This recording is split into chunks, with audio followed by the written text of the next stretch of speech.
दुनिया में तो थोड़ा बहुत पावर अल्लाह ताला ने अपने बंदों को दे रखा है, मगर क़यामत के दिन अल्लाह ताला किसी के हाथ में कोई पावर नहीं देगा। अल्लाह ताला फरमाएगा लिमनिल मुल्कुल यौम, ऐ मेरे बंदो आज किसके हाथ में पावर है, आज किसके हाथ में किंगडम है, आज किसके हाथ में राजशाही है, आज किसके हाथ में बादशाहत है। सारी दुनिया खामोश, सारे मंत्री खामोश, सारे राष्ट्रपति खामोश, सारे राजा महाराजा खामोश। अल्लाह खुद ही आवाज देगा लिल्लाहिल वाहिदिल क़हार, मेरे बंदो आज पावर मेरे हाथ में है, आज हुकूमत मेरे हाथ में है, आज सल्तनत मेरे हाथ में, आज फैसला चलेगा तो मेरा चलेगा। क़यामत के दिन अल्लाह का फैसला चलेगा और अल्लाह के फैसले में कोई भेदभाव नहीं चलेगा मेरे साथ, कोई अन्याय नहीं होगा अल्लाह के फैसले। क़यामत के दिन अल्लाह एक तराजू रखेगा, उस तराजू का नाम मीज़ान है। मीज़ान, वो तराजू कैसा होगा? फरमाया क़यामत के दिन जब इंसाफ का तराजू रखा जाएगा, फला तुज़लमु नफ्सुन शैया, तो उस तराजू में किसी के साथ कोई अन्याय नहीं होगा। व इन काना मिस्काला हब्बतिन मिन खरदलिन अतैना बिहा व कफा बिना हासिबीन, मेरे बंदो एक राई के दाने के बराबर भी तुम्हारा कोई अमल होगा, अल्लाह के तराजू पर सामने आ जाएगा।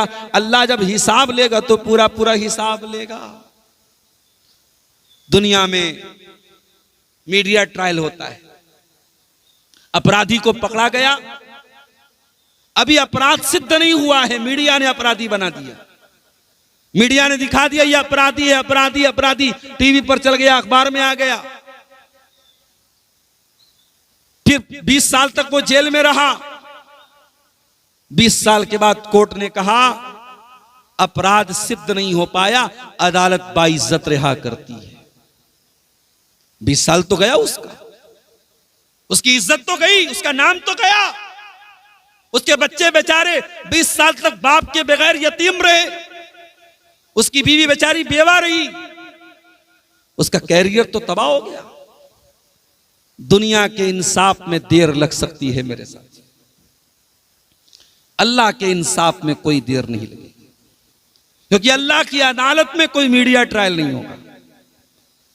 अल्लाह की अदालत में डायरेक्ट अपराध है तो सामने आएगा, अच्छा काम किया वो भी सामने आ जाएगा, बुरा काम किया वो भी सामने आ जाएगा। फमन यामल मिस्काल ज़र्रतिन खैरन यरा वमन यामल मिस्काल ज़र्रतिन शर्रन यरा, एक जर्रा के बराबर तुमने कोई गुनाह किया वो भी तुम्हारे सामने आ जाएगा, जर्रा बराबर तुमने कोई नेकी की वो भी तुम्हारे सामने आ जाएगी। ऐ अल्लाह, दुनिया में झूठे गवाह भी आ जाते हैं, क्या तेरी अदालत में कोई झूठी गवाही भी दे पाएगा? फरमाया नहीं, अल यौमा नख्तिमु अला अफ़वाहिहिम व तुकल्लिमुना ऐदीहिम व तशहदु अर्जुलुहुम बिमा कानू यक्सिबून। क़यामत के दिन अल्लाह ताला मुंह पर मुहर लगा देगा, मुंह बंद कर देगा, जबान से कुछ नहीं बोल पाओगे। अल्लाह तुम्हारी जबानों पर मुहर लगा देगा, तुम्हारे हाथ बोलेंगे, तुम्हारे पैर बोलेंगे। ओ स्मार्टफोन टच करने वालों, ओ व्हाट्सएप चलाने वालों, ओ इंस्टाग्राम चलाने वालों, ओ फेसबुक मैसेंजर चलाने वालों, अल्लाह तुम्हारी उंगलियों से बुलवाएगा, उंगली बोलेगी क्या टाइप किया है तुमने, क्या टच किया है तुमने, कहां कहां से सबूत मिटाओ। ब्राउजर की हिस्ट्री डिलीट कर दी, चैटिंग डिलीट कर दी, मैसेंजर डिलीट कर दिया, मोबाइल फॉर्मेट मार दिया, सारे सबूत मिटा दिए। उंगली का रिकॉर्ड कैसे मिटाओ? This finger will talk, this finger will speak, ये उंगली बोलेगी। अल्लाह फरमा रहा है तेरे हाथ बोलेंगे, तेरे पैर बोलेंगे। इन पैरों से चल के तू कहां गया था? तू जिना को डेटिंग बोलता है, तू हराम काम को डेटिंग और प्यार और लव और रोमांस बोलता है। इन पैरों से जो तू जिना करने गया था, ये पैर बोलेंगे। इन हाथों से जो तूने गलत चीजें टच की थी, ये हाथ बोलेंगे। हत्ता इज़ा मा जाऊहा शहीद अलैहिम समऊहुम व अबसारुहुम व जुलूदुहुम बिमा कानू यामलून। मेरे बंदे, कयामत के दिन तेरा कान तेरे खिलाफ गवाही देगा, तेरी आंखें तेरे खिलाफ गवाही देंगी, तेरे बदन की चमड़ी तेरे खिलाफ गवाही देगी। ऐ अल्लाह, रात रात पर इस कान में हेडफोन लगा के, एयरपॉड लगा के गाने सुनता रहा। ऐ अल्लाह, क्या ये कान बताएगा? हाँ, ये कान बताएगा। ऐ अल्लाह, इन आंखों से मोबाइल पर न जाने क्या क्या देखता रहा, क्या ये आंखें सब रिकॉर्ड कर रही हैं? हाँ, सब रिकॉर्ड कर रही हैं। ऐ अल्लाह, क्या कयामत के दिन ये आंखें बोलेंगी? हाँ, बोलेंगी। तेरे एक एक करतूत को तेरी आंखें खोल के सामने रख देंगी। ऐ अल्लाह, इन हाथों से न जाने क्या क्या किया, क्या ये हाथों के चमड़े बोलेंगे? हाँ, तेरे हाथों के चमड़े बोलेंगे, तेरे बदन की स्किन बोलेगी। वक़ालू लिजुलूदिहिम लिमा शहीदतुम अलैना, और इंसान कहेगा अपनी चमड़ी से कि तू कैसे बोल रही है? क़ालू अंतक़नल्लाहुल्लज़ी अंतक़ कुल्ल शै। इंसान की चमड़ी कहेगी कि आज अल्लाह ने हमको बोलना सिखा दिया। एआई का नाम सुना है? AI, artificial intelligence. मान लीजिए आपने एआई के अंदर कुछ लिख करके दे दिया। आपने लिख दिया मदरसा महमूदिया, ये आपके क्या नाम है, शिवनगर कोढ़ा कटिहार का एक इदारा है, और इसमें इतने बच्चे पढ़ते हैं, इतने टीचर पढ़ते हैं, जो भी है आपने पूरी डिटेल लिख दी। आपने सिर्फ लिख के दिया और एआई से कहा इसका ऑडियो बना के हमको दे दो। एआई ने ऑडियो बना के दे दिया। भाई साहब, ये पोस्टर जो मेरे सामने, ये पोस्टर जो है, इसको मैं एआई का बहुत माहिर नहीं हूं, लेकिन मैं भी अगर चाहूं तो इस पोस्टर को अभी 2 मिनट के अंदर सेम पोस्टर मैं एआई पर लेके जाऊंगा और यहां कटिहार की जगह बनारस, उससे बोल दूं कटिहार को बनारस कर दो, और यहां डॉक्टर अब्दुल गफ्फार सलफी है, यहां पे आप सैयद मेराज रब्बानी कर दो। जो भी चेंजिंग बोलूंगा 2 मिनट के अंदर सेम पोस्टर एआई चेंज कर दे। ये एआई क्या है? जैसे हमारा दिमाग काम करता है, हमारे अंदर सोचने समझने की सलाहियत है। अब ये एक नई टेक्निक आई है कि मशीन के अंदर भी सोचने समझने की सलाहियत है। मशीन भी सोच रही है और आप जैसा उसको ऑर्डर देंगे वो सोच करके वैसा पूरा कर देगी। इसको बोलते हैं एआई, आर्टिफिशियल इंटेलिजेंस। तो अगर इंसान की बनाई हुई ऐसी टेक्निक है, और इंसान ने भी ये चीज अल्लाह के ही हुक्म से और अल्लाह ही की तौफीक से बनाई है, और कयामत की एक निशानी अल्लाह के नबी ने बयान फरमाई है, वज़ुहूरुल कलम, कयामत के पहले कलम का ज़ुहूर हो जाएगा, कलम की ताकत बहुत बड़ी हो जाएगी। आज देखो तो सब कुछ तो कलम ही है, सब कुछ तो टाइप किया जा रहा है, यानी आज कलम की ताकत इतनी बड़ी ताकत बन गई कि आपने जो लिख के दिया एआई ने पूरा कर दिया उसको। तो इसका मतलब यह हुआ कि अगर इंसान की बनाई हुई टेक्निक अगर इतनी आगे जा सकती है, और इंसान को बनाने वाला अल्लाह है, और इंसान के दिमाग को बनाने वाला अल्लाह है, और इंसान को सोचने समझने की सलाहियत देने वाला अल्लाह है, तो उस अल्लाह के लिए कौन से मुश्किल बात है कि वो कयामत के दिन हमारे बदन की स्किन से, हमारी चमड़ी से वो गवाही दिलवाएगा, और हमारे बदन की चमड़ी गवाही देगी। किस किस से बचेंगे हम?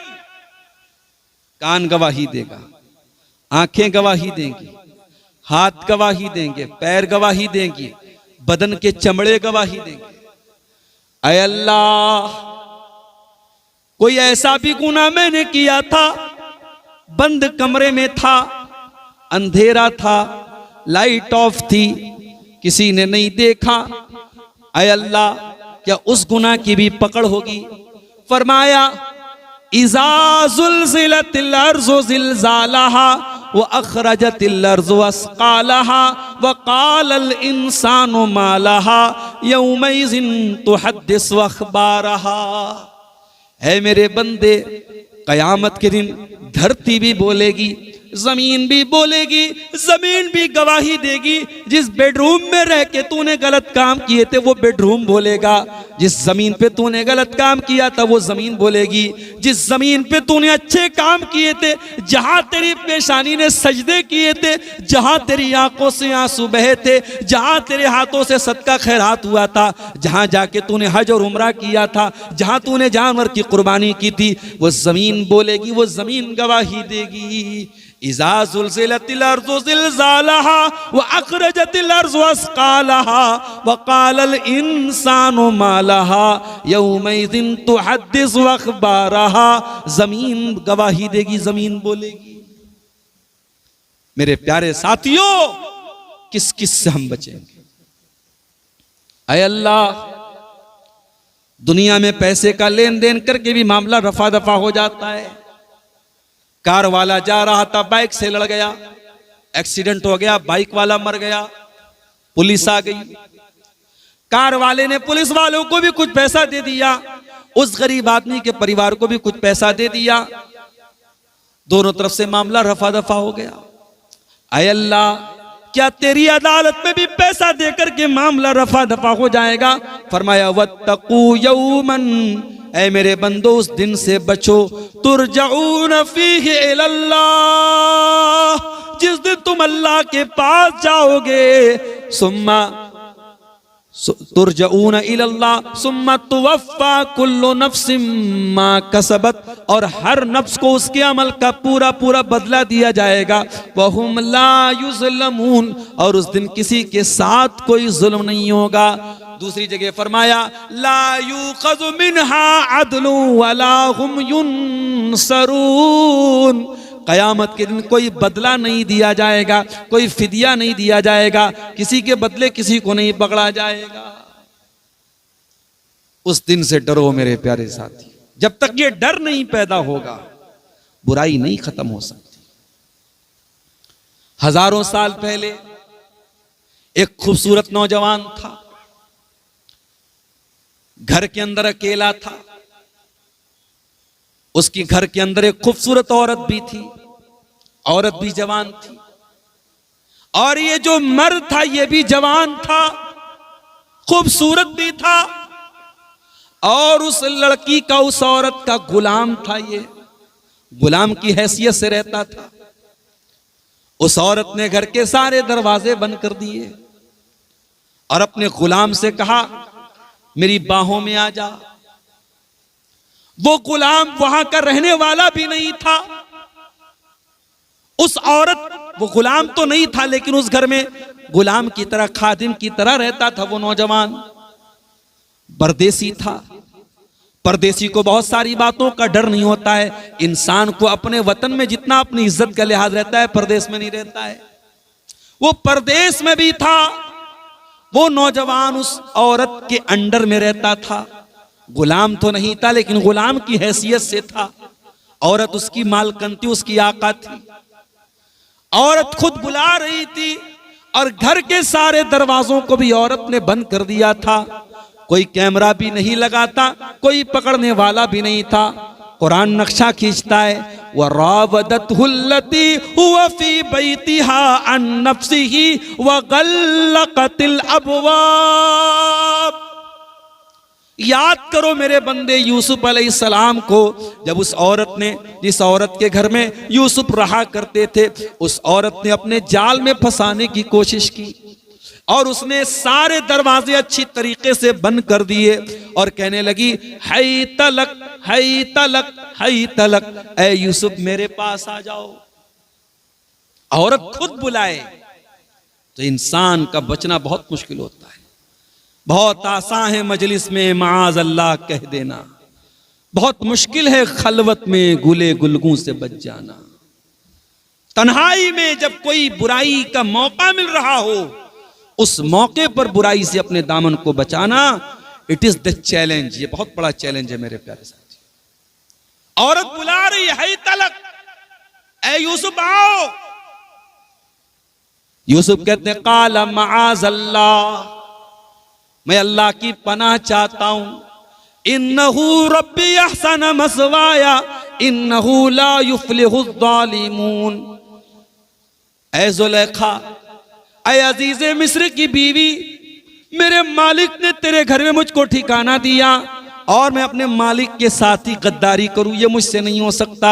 मैं अपने मालिक के साथ बेवफाई करूं, ये मुझसे नहीं हो सकता। इन्नहु ला युफ्लिहुज़्ज़ालिमून।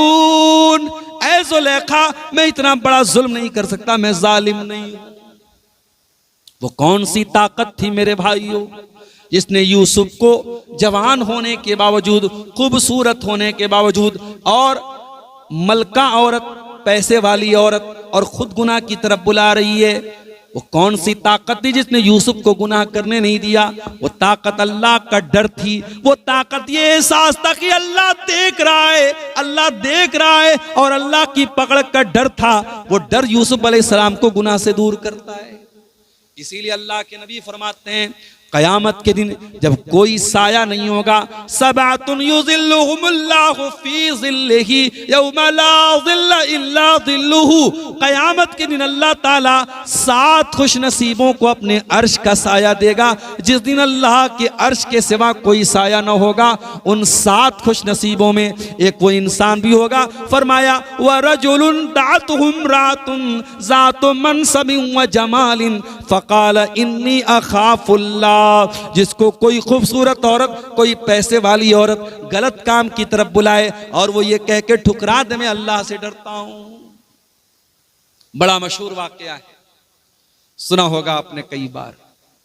बनी इस्राइल के वो 3 लोग जो गार में फंस गए थे और गार के दहाने पर एक बहुत बड़ी चट्टान आ गई थी और तीनों अंदर फंस गए थे। और तीनों ने तय किया कि अल्लाह ताला से अपने अपने नेक अमल का वसीला लगा के दुआ कर। यहां लोग बोलते हैं अहले हदीस लोग वसीला नहीं मानते। अरे हमसे बढ़ के कौन वसीला मानता? हम जायज वसीला मानते हैं, जो वसीला साबित है वो वसीला मानते हैं। नेक अमल का वसीला लगा के दुआ मांगो, अल्लाह कबूल करेगा।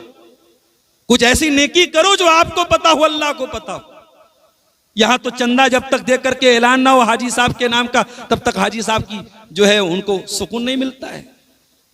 अरे कुछ नेकी ऐसी भी कर दो मेरे भाई जो आपको पता हो, अल्लाह को पता। बहुत सारे लोग चंदा दे रहे, बेनामी चंदा देते हैं, अच्छी बात है। और बेनामी में अगर बड़ा बड़ा चंदा आ रहा है तो और अच्छी बात है। हर चीज का नाम हो जरूरी नहीं है, कुछ नाम अल्लाह के यहां भी हो जाए मेरे प्यारे साथी। नेकी करके दरिया में डाल दिया करो। कहावत है ना, नेकी कर दरिया में डाल। नेकी करो, भूल जाओ कि हमने नेकी किया था। जाड़े का मौसम है, कोई गरीब बेचारा ठिठुर रहा है सर्दी से। कोई अमीर आया, कार से उतरा, गरीब को कंबल उड़ाया, चला गया। अमीर को नहीं पता मैंने किसको उड़ाया, गरीब को नहीं पता मुझको किसने उड़ाया। ये होती है नेकी कर दरिया में डाल। वयुतिमून अत्ताअम अला हुब्बिही मिस्कीनन व यतीमन व असीरा। अल्लाह के नेक बंदे गरीबों को खाना खिलाते हैं, यतीमों को खाना खिलाते हैं, कैदियों को खाना खिलाते हैं। इन्नमा नुतिमुकुम लिवजहिल्लाह। और कान खोल के सुन लो, जब वो गरीबों को खाना खिलाते हैं तो कैमरे से फोटो नहीं खिंचवाते हैं। वो गरीबों को खाना खिला के उनकी इज्जत नहीं लूटते हैं। वो कहते हैं हम तो तुम्हें अल्लाह के लिए खिला रहे हैं। ला नुरीदु मिनकुम जज़ाअन वला शुकूरा। हमें तुमसे कोई बदला नहीं चाहिए, हमें तुमसे कोई शुक्रिया नहीं चाहिए। कुछ ऐसी भी नेकी करो मेरे भाई जिसका वसीला लगा के अल्लाह से मुसीबत में दुआ मांग सको। तो बनी इस्राइल की जो 3 लोग थे उनमें से एक ने कहा था, अय अल्लाह, मेरी एक चचा की लड़की थी, मेरी एक चचाजाद थी, चचा की लड़की थी, मैं बहुत मोहब्बत करता था। एक मर्द एक औरत से जितनी मोहब्बत कर सकता है मैं उससे करता था, लेकिन नाजायज मोहब्बत करता था, उसको पाना चाहता था। मोहब्बत कब जायज होती है? मोहब्बत तब जायज होती है जब वो निकाह के जरिए हो, वरना मोहब्बत के नाम पे जितना भी आई लव यू बोल करके मैसेज कर दिया जाए वो मोहब्बत एक ढकोसला है और कुछ नहीं। जब मोहब्बत नाजायज होती है तो महबूब के ऊपर तेजाब भी फेंकने पर मजबूर करती है। मोहब्बत जब नाजायज होती है तो अपने महबूब ही के टुकड़े करके ड्रम के अंदर बांधने पर मजबूर करती है। और मोहब्बत जब सही होती है मेरे साथियों तो इंसान जिंदगी भर अपनी बीवी की एक एक डिमांड को पूरा करता है, जिम्मेदारी समझ के पूरा करता है जो जायज मोहब्बत होती है। उसने कहा अल्लाह, मैं मोहब्बत करता था अपनी चचा की लड़की से, पाना चाहता था उसे, हासिल करना चाहता था उसे। गांव में सूखा पड़ा, मेरे पास मदद मांगने के लिए आई। मैंने कहा कि मैं मदद करूंगा, एक शर्त पर करूंगा, तुम्हें अपनी इज्जत मेरे हवाले करनी पड़ेगी। ऐ अल्लाह, उस लड़की की मजबूरी का फायदा मैंने उठाना चाहा और 100 दीनार पर मैंने इज्जत का सौदा किया। लड़की मजबूर थी, तैयार हो गई। और ऐन मौके पर ऐ अल्लाह, जब मैं उस लड़की के साथ गलत काम करने वाला था, जब जिना करने वाला था, हराम काम करने वाला था, ऐन मौके पर लड़की कहती है इत्तकिल्लाह, ऐ अल्लाह के बंदे अल्लाह से डर, वला तफुज़ल खातम इल्ला बिहक़्क़िही, और अंगूठी को मत खोल मगर उसके हक के साथ, मुहर को मत खोल मगर उसके हक के साथ। ऐ मेरे चचा के बेटे, मैं तेरे निकाह में नहीं हूं, मैं तेरे लिए हराम हूं, मुझे टच ना करना, मेरे करीब ना आना, अल्लाह से डर, अल्लाह से डर। ऐ अल्लाह, जब उस लड़की के मुंह से मैंने तेरा नाम सुना, मैं डर गया, मैं कांप गया। ऐ अल्लाह, मैं वहां से हट गया। ऐ अल्लाह, अगर तू जानता है कि तेरे डर से मैंने ये काम किया है, ऐ अल्लाह हमारी मुसीबत को तू दूर कर दे, हमारी मुसीबत को आसान कर दे। अल्लाह के नबी फरमाते हैं कि अल्लाह ने उसकी दुआ को सुना और चट्टान थोड़ी सी खिसक गई, और बाकी 2 लोगों ने और दुआ की तो चट्टान पूरी तरीके से खिसक गई। अगर आप अल्लाह का डर अपने अंदर पैदा कर लें मेरे साथियों, हम और आप अपने अंदर अल्लाह का डर पैदा कर लें, तो मुसीबतें भी टल सकती हैं, परेशानियां भी टल सकती हैं। लेकिन आज मसला यही है, हमारे पास गुफ्तार तो है, किरदार नहीं। हम गुफ्तार के गाजी हैं, बातें तो बहुत बड़ी बड़ी, अमल नहीं है हमारे पास। हजरत उमर फारूक का दौर देखो। उमर फारूक रात में गश्त कर रहे हैं, एक लड़की की आवाज उनके कानों में पहुंचती है। लड़की अपनी माँ से कहती, माँ लड़की से कहती है, बेटी उठ करके दूध में पानी मिला दे। बेटी सुबह हमको दूध बेचने जाना है तो दूध में पानी मिला दे। लड़की की माँ कहती है, लड़की कहती है, अम्मी जान, क्या आपने नहीं सुना अमीरुल मोमिनीन उमर फारूक का ऑर्डर आया है, दूध में पानी मिलाना अपराध है, क्या आपने ये फरमान नहीं सुना है? कहा बेटी मैंने सुना है, लेकिन ये रात का सन्नाटा है, उमर कहाँ हमको देखने वाला है, उमर तो अपने घर में आराम कर रहे होंगे। कहा अम्मी जान, अगर उमर हमको नहीं देख रहे हैं, उमर का रब तो हमको देख रहा है, उमर के रब से तो डरिए। लड़की की माँ चुप हो गई। हजरत उमर ने मकान नंबर नोट कर लिया, घर आए, सारे बच्चों को बुलाया।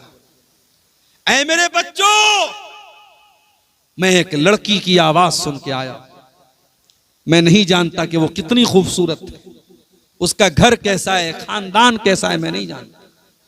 इतना जानता हूं कि वो लड़की दीनदार है, अल्लाह से डरने वाली है, और मैं उस लड़की को अपने घर की बहू बनाना चाहता हूं। क्या तुम में से कोई है जो उसे निकाह करेगा? हजरत उमर के एक बेटे थे जिनका नाम आसिम था, हजरत आसिम बिन उमर। उन्होंने कहा कि ठीक है अब्बा जान, मैं निकाह कर दूंगा। अल्लाहु अकबर। उस जमाने के लड़के भी बड़े अजीब थे, आज के लड़के तो माशा अल्लाह। अभी एक साहब हमसे कहने लगे मुंबई के अंदर कि उनके लड़के को किसी लड़की से प्यार हो गया। अब लड़का जिद कर लिया कि मैं शादी करूंगा तो उसी लड़की से करूंगा। माँ बाप ने पहले जिद सोचा कि समझाएं बुझाएं, लड़का नहीं माना, आखिर में उसी से शादी किया। शादी हुई 1-2 साल के बाद लड़के को समझ में आएगा दूर के ढोल बड़े सुहाने। वो शादी के पहले जितने बड़े बड़े ख्वाब वो लड़की दिखाती थी, शादी के बाद पता चला कि सब फर्जी चीजें थी। तो ये चल रहा है आजकल के दौर में। लड़कों का मेयार भी यही है कि लड़की खूबसूरत, बिल्कुल अप्सरा के जैसी, चाहे वो दीनदार हो चाहे ना हो, चाहे इज्जतदार हो चाहे ना हो, हयादार हो चाहे ना हो। वो सूरत पर मरने वालों, हजरत उमर का बेटा पलट करके ये नहीं पूछता अब्बा जान लड़की की शक्ल एक बार दिखा दीजिए। अब्बा ने कह दिया कि लड़की दीनदार है, मैं दीन की गारंटी लेके आया हूं। लड़का तैयार हो गया, निकाह हो गया, और इतनी नेक थी वो लड़की कि उसी लड़की के खानदान से, उसी की नस्ल से आगे चल करके एक इंसान पैदा हुए, एक शख्सियत पैदा हुई जिनका नाम उमर बिन अब्दुल अजीज रहमतुल्लाह अलैह है, जिनको उमर सानी कहा जाता है। हजरत उमर की नस्ल से वो थे और हजरत उमर के तरीके पर चलने वाले थे। मेरे प्यारे साथी, अल्लाह का डर अगर पैदा हो जाए, अल्लाह की पकड़ का डर पैदा हो जाए, तो ऐसी लड़कियां भी हमें समाज में नजर आती है मेरे साथी। और आगे बढ़ी, हजरत उमर ही का वाकया है। रात का सन्नाटा है, हजरत उमर गश्त पे निकले हुए हैं। एक मकान से एक औरत के रोने की आवाज आती है। वो अरबी के अशार पढ़ रही है। ततावल हाज़ल लैलु वस्वद्दा जानिबुहु व अरक़नी अल्लाह हबीबा उलाइबुहु। वो औरत रो रो के कहती है कि ये रात बड़ी लंबी है, ये रात बड़ी काली है, मेरा महबूब मेरे साथ नहीं है कि मैं अपने महबूब के साथ खेल सकूं, अपने महबूब के साथ मैं दिल लगी कर सकूं। फवल्लाहि लौलल्लाहु अन्नी उराक़िबुहु लहर्रक हाज़ा सरीरु जवानिबुहु। अल्लाह की कसम, अगर मुझे अल्लाह का डर न होता तो इस बिस्तर, इस चारपाई के चारों पाए हिल रहे होते और कोई गैर मर्द इस चारपाई पर आज सो रहा होता।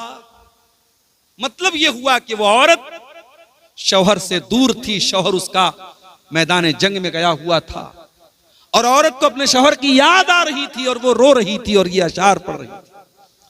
हजरत उमर के दिल पर बड़ा असर हुआ इन अशार का। वो घर आए और उन्होंने अपनी बेटी हजरत हफ्सा से पूछा। कभी कभी ऐसा मसला आता है, लेडीज ही से पूछना पड़ता है। हजरत उमर ने अपनी बेटी से पूछा, जो उनकी बेटी भी हैं और अल्लाह के नबी की बीवी भी, हम सबकी मां भी हैं, उम्मुल मोमिनीन भी। कहा, ए हफ्सा ये बताओ, औरत शौहर के बगैर मैक्सिमम कितने दिन तक रह सकती है? बगैर शौहर की औरत कितने दिन तक रह सकती है? तुम्हारा तजर्बा क्या कहता है? तुम्हारा एक्सपीरियंस क्या कहता है? हजरत हफ्सा ने कहा, अब्बा जान, औरत बगैर शौहर के मैक्सिमम 6 महीना रह सकती है। 6 महीने से ज्यादा बहुत मुश्किल है उसके लिए रहना। हजरत उमर ने तमाम अपने मुजाहिदीन को लेटर लिखा कि 6 महीने में चेंजिंग कर लिया करो, 6 महीने में रोटेशन कर लिया करो, 6 महीने पे घर जाया करो, ताकि बीवियों के पास भी तुम टाइम दे सको, बीवी 6 महीने से ज्यादा तुम्हारा वेट न करे। मेरे प्यारे साथियों, बताना यह चाहता हूं इस वाक़े के जरिए कि वो औरत शौहर के बगैर रहती थी, वो चाहती तो गलत कदम उठा सकती थी, मगर वो औरत खुद कहती है, अगर अल्लाह का डर ना होता तो आज इस बिस्तर पे गलत काम होता, मगर अल्लाह का डर है जो मुझे गुनाह से रोके हुए है। मेरे अजीजों, आज समाज बहुत बुराइयों की तरफ जा रहा है और समाज बुराइयों की तरफ इसीलिए जा रहा है क्योंकि अल्लाह की पकड़ का डर नहीं है हमारे। जब तक ये डर हमारे अंदर पैदा नहीं होगा, समाज की दिशा और दशा नहीं बदलेगी, समाज की तस्वीर नहीं बदलेगी। मेरे साथ नबी के दौर में गुलाम को भी अल्लाह का डर होता था। वाकया सुनिए, तकरीर के आखिरी पॉइंट पर पहुंच रहा हूं। हजरत अब्दुल्लाह इब्न उमर का बड़ा मशहूर वाकया है, कई बार बयान भी कर चुका हूं तकरीरों में। अब्दुल्लाह इब्न उमर रज़ी अल्लाह तआला अन्हु सफर पे जा रहे थे, बहुत जोरों की उनको भूख और प्यास लगी थी। एक चरवाहे पर नजर पड़ी जो बहुत सारी बकरियों को लेके जा रहा था। अब्दुल्लाह बिन उमर ने कहा कि ऐ चरवाहे, किसी एक बकरी का दूध दूह करके मुझको पिला दे, बहुत भूखा प्यासा हूं। चरवाहा कहता है, माफ कीजिए, ये बकरियां मेरी नहीं है, मैं तो चरवाहा हूं, ये मेरे मालिक की बकरियां हैं और मालिक की इजाजत के बगैर मैं आपको दूध नहीं दे सकता। अब्दुल्लाह इब्न उमर ने सोचा, बड़ा ईमानदार लग रहा है, दूध तक देने को तैयार नहीं है, मालिक की बकरियां हैं। इसकी ईमानदारी का इम्तिहान लेते, इसकी परीक्षा लेते। कहा, अच्छा ये बताओ, एक काम करो, एक बकरी मुझे बेच दो, मैं बकरी का दूध भी पी लूंगा, बकरी ज़बा करके गोश्त भी खा जाऊंगा, मालिक पूछे तो बता देना कि भेड़िया खा गया था और मैं तुमको पैसा भी दे देता हूं, मालिक भी खुश, तुम भी खुश, मैं भी खुश। चरवाहा कहता है अब्दुल्लाह इब्न उमर, बहुत अच्छा रास्ता आपने बता दिया, मैं भी खुश, आप भी खुश, मालिक भी खुश, मगर एक सवाल का मुझको जवाब दे दीजिए, फ़अैन अल्लाह, कल कयामत का दिन होगा, अल्लाह की अदालत होगी, अल्लाह पूछेगा कि तूने अपने मालिक के साथ बेवफाई क्यों की, तूने अपने मालिक के साथ गद्दारी क्यों की, तूने अपने मालिक का हक क्यों मारा, तूने अपने मालिक से झूठ क्यों बोला, तूने चंद पैसों के लिए अपने मालिक के भरोसे का खून क्यों किया। फ़अैन अल्लाह, ये मुझे बता दीजिए फिर अल्लाह कहाँ गया, मैं अल्लाह को क्या जवाब दूंगा। हजरत अब्दुल्लाह इब्न उमर की आंखों में आंसू आ गए। कहा है चरवाहे, तेरे दिल में अल्लाह का इतना डर मैं देख करके हैरान हूं, ये बता के तू किसका गुलाम है। उसके मालिक का नाम पूछा, मदीना आए और मालिक का पता लगाने के बाद उसकी कीमत अदा कर दी और उस गुलाम को आजाद कर दिया। और आजाद करने के बाद कहते हैं कि ऐ चरवाहे, आज तेरे इस एक जुमले ने तुझे दुनिया की गुलामी से आजाद कर दिया और मुझे उम्मीद है कि कल कयामत के दिन जहन्नम की आग से भी आजाद कर देगा तेरा ये जुमला। फ़अैन अल्लाह, अल्लाह कहां गया। हम और आप भी अपने दिल से पूछें, जब शैतान गलत काम की तरफ लेके जाए, जब नमाजें आपकी छूट जाएं, जब गलत काम की तरफ आपके कदम बहके, तो अपने आप से ये सवाल करो, फ़अैन अल्लाह, अल्लाह कहां गया। अल्लाह को क्या जवाब देंगे मेरे साथी। एक बहुत बड़े ताबई थे जिनका नाम रुबैया इब्न खैसम था, बहुत अल्लाह के नेक बंदे थे। अब्दुल्लाह बिन मसूद इनको देख के कहा करते थे, अगर अल्लाह के नबी तुम्हें देख लेते तो बहुत मोहब्बत करते थे, इतने नेक आदमी थे। रुबैया इब्न खैसम उस दौर की बहुत खूबसूरत औरत, फाहिशा औरत, बच्चलन औरत इनके पास आती है और इनको बहकाने की कोशिश करती है। रुबैया इब्न खैसम टस से मस नहीं होते हैं, उल्टे उस औरत को समझाते हैं कि तू गलत काम छोड़ दे, तू मुझे बहकाने की कोशिश मत कर, तू गलत काम छोड़ दे। उस औरत को समझाने की कोशिश करते हैं, औरत थक हार करके वहां से चली जाती है। मेरे प्यारे साथियों, जब अल्लाह का डर पैदा होता है तो इंसान अपने ईमान की, अपने किरदार और कैरेक्टर की हिफाजत करता है। आज की तारीख में मेरे प्यारे साथियों, हमारे समाज में जो बुराइयां पनप रही हैं, जो दिन ब दिन बुराइयों का ग्राफ बढ़ रहा है, उसके पीछे बहुत बड़ी वजह यही है कि हमें दुनिया का तो डर है, अल्लाह का डर नहीं। बहुत सारे गलत काम करने से हम इसलिए बचते हैं, दुनिया को क्या जवाब देंगे। जिस दिन हम ये सोचने लगे अल्लाह को क्या जवाब देंगे, उस दिन हम बहुत सारी बुराइयों से बच जाएंगे। मेरे साथ अल्लाह ने कुरान में फरमाया, यस्तगफूना मिनन्नासी वला यस्तगफूना मिनल्लाह। ये मुनाफिकों की पहचान है, ये लोगों से तो डरते हैं, अल्लाह से नहीं डरते। वहुवा माहुम इज़ युबय्यतूना मा ला यर्दा मिनल क़ौल। अल्लाह ताला उनके एक एक अमल की निगरानी कर रहा है। अल्लाह को सब पता है कि वो क्या क्या साजिशें कर रहे हैं। इन मुनाफिकों की एक एक चाल से अल्लाह ताला वाकिफ है, मगर ये मुनाफिक लोग लोगों से डरते हैं, अल्लाह से नहीं डरते। अल्लाह से डरो मेरे प्यारे साथी, अल्लाह का डर अपने अंदर पैदा कीजिए। और ये बात याद रखिए कि अल्लाह के सब रिकॉर्ड हो रहा है, अल्लाह का कैमरा सब रिकॉर्ड कर रहा है और अल्लाह का कैमरा कभी खराब होने वाला नहीं है। व इन्ना अलैकुम लहाफिज़ीन किरामन कातिबीन यालमून मा तफ़अलून। अल्लाह के फरिश्ते सब रिकॉर्ड कर रहे हैं, आपका हमारा सबका एक एक अमल रिकॉर्ड हो रहा है। और अमल तो बहुत दूर की बात है, मा यल्फ़िज़ु मिन क़ौलिन इल्ला लदैहि रक़ीबुन अतीद। हमारी ज़बान से जो अल्फाज निकलते हैं वो अल्फाज भी मेरे प्यारे साथियों रिकॉर्ड किए जा रहे हैं। और क़यामत के दिन जब ये रिकॉर्डिंग ओपन होगी, अल्लाह पूछेगा कि मेरे बंदे ये तेरा अमल है, ये तेरा अमल है। इक़रा किताबक कफ़ा बिनफ़्सिकल यौमा अलैका हसीबा।